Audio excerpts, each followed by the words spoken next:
ಮಹಾರಾಷ್ಟ್ರ ಸರ್ಕಾರದ ಸಚಿವ ಸಂಜಯ್ ಶಿರ್ಸಾಟ್ ಕೊಠಡಿಯಲ್ಲಿ ಕಂತೆ ನೋಟು ಪತ್ತೆಯಾಗಿರುವ ವಿಡಿಯೋ ಸಾಮಾಜಿಕ ಜಾಲತಾಣದಲ್ಲಿ ವೈರಲ್ ಆಗಿದೆ. ವಿಡಿಯೋದಲ್ಲಿ ಅವರು ಬನಿಯನ್ ಮತ್ತು ಶಾರ್ಟ್ಸ್ ಧರಿಸಿ ಹಾಸಿಗೆ ಮೇಲೆ ಕುಳಿತು ಸಿಗರೆಟ್ ಸೇರುತ್ತಿದ್ದರೆ ಪಕ್ಕದಲ್ಲಿ ಸಾಕು ನಾಯಿ ಇದೆ. ಕೊಠಡಿಯಲ್ಲಿ ಇರಿಸಲಾಗಿರುವ ಕ್ಯಾಶ್ ಬ್ಯಾಗ್ನಲ್ಲಿ ನೋಟುಗಳ ಬಂಡಲ್ ಪತ್ತೆಯಾಗಿದೆ.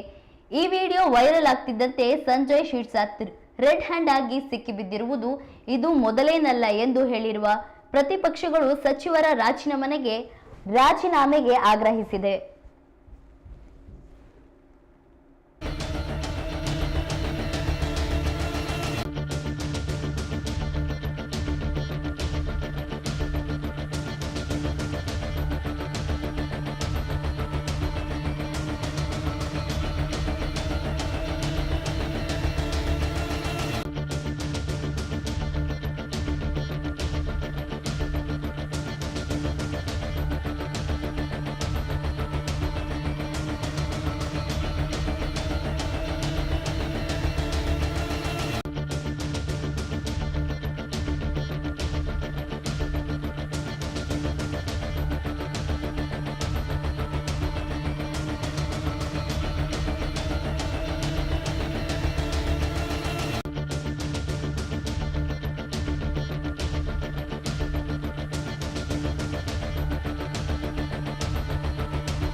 ಬ್ಯಾಕ್ ಪಡೆದಿರುವ ಭ್ರಷ್ಟ ಸಚಿವನ ವಿರುದ್ಧ ಕ್ರಮಕ್ಕೆ ಮುಖ್ಯಮಂತ್ರಿ ಹಾಗೂ ಗೃಹ ಸಚಿವರು ಧೈರ್ಯ ತೋರಬೇಕು ಎಂದು ಎನ್ಸಿಪಿ ಎಸ್ಪಿ ವಕ್ತಾರ ಕೈಡ್ ಕ್ರಾಸ್ ಒತ್ತಾಯಿಸಿದ್ದಾರೆ. ಶಿಂದೆ ಶಿವಸೇನೆ ನಾಯಕನ ಈ ವಿಡಿಯೋವನ್ನು ಮೊದಲ ಬಾರಿಗೆ ಸಾಮಾಜಿಕ ಜಾಲತಾಣದಲ್ಲಿ ಹಂಚಿಕೊಂಡ ಶಿವಸೇನಾ ರಾಜ್ಯಸಭಾ ಸದಸ್ಯ ಸಂಜಯ್ ರಾವತ್ ಈ ಥ್ರಿಲ್ಲಿಂಗ್ ವಿಡಿಯೋವನ್ನು ಪ್ರಧಾನಿ ನರೇಂದ್ರ ಮೋದಿ, ಗೃಹ ಸಚಿವ ಅಮಿತ್ ಶಾ ಮತ್ತು ಸಿಎಂ ದೇವೇಂದ್ರ ಫಡ್ನವೀಸ್ ವೀಕ್ಷಿಸಬೇಕು ಎಂದಿದ್ದಾರೆ.